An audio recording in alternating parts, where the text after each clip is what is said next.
भगवद गीता अध्याय 2 श्लोक 27। जातस्य हि ध्रुवो मृत्युः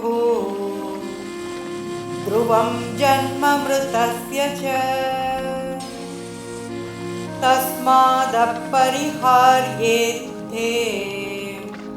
न त्वं शोचितुमर्हसि। जो जन्म लेता है उसकी मृत्यु निश्चित है और मृत्यु के पश्चात पुनर्जन्म भी अवश्यंभावी है।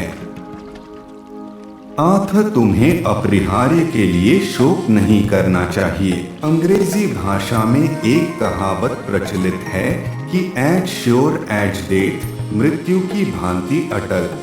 बेंजामिन फ्रैंकलिन ने कहा है, only thing certain is death and taxes. जीवन में केवल मृत्यु और कर अपरिहार्य है।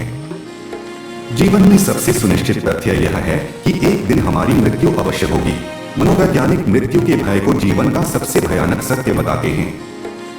पतंजलि के योग दर्शन में भी अभिनिवेश या किसी भी स्थिति में जीवित रहने की स्वाभाविक इच्छा को लौकिक बुद्धि के लक्षण के रूप में चित्रित किया गया है।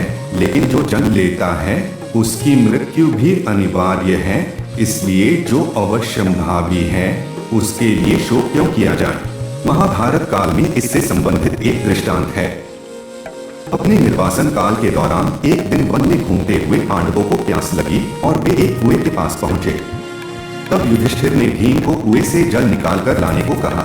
जब भीम कुएं के समीप गए तब कुएं में से एक यक्ष शक्तिशाली प्रेतात्मा की कुएं की भीतर से आवाज आने लगी, मैं तुम्हें तभी जल लेने दूंगा जब पहले तुम मेरे प्रश्नों का उत्तर दे दोगे। भीम इसकी उपेक्षा करते हुए कुएं से जल निकालने लगे। तब यक्ष ने उसे कुएं में खींच लिया।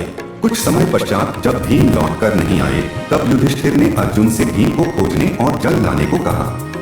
फिर जब अर्जुन कुएं के पास पहुंचे तब यक्ष ने उससे यह कहा कि मैंने पहले ही तुम्हारे भाई को बंदी बना लिया है और यदि तुम भी मेरे प्रश्नों का सही उत्तर नहीं देते तब तक जल लेने का प्रयास नहीं करना। अर्जुन ने भी उसको अनसुना किया और यक्ष ने उसे भी कुएं में डाल दिया। नकुल और सहदेव ने भी उन्हीं का अनुकरण किया और उन्हें भी वैसा परिणाम भुगतना पड़ा। अंततः युधिष्ठिर स्वयं कुएं पर आए तब यक्ष ने पुनः उनसे कहा, यदि तुम इस कुएं का जल ग्रहण करना चाहते हो तो तुम्हें मेरे प्रश्नों का ठीक उत्तर देना होगा, अन्यथा मैं तुम्हें भी तुम्हारे भाइयों के समान कुएं में डाल दूंगा। युधिष्ठिर प्रश्नों का उत्तर देने के लिए सहमत हो गए। यक्ष वास्तव में स्वर्ग का देवता यमराज था जिसने भेष बदल रखा था।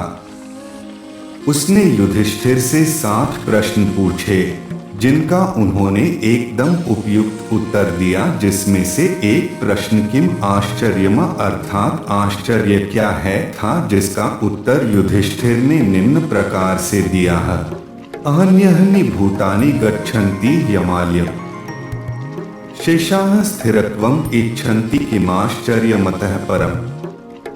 महाभारत।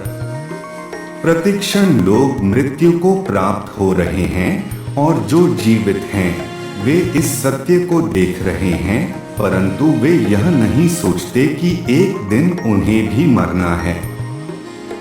इससे अधिक और क्या आश्चर्य हो सकता है।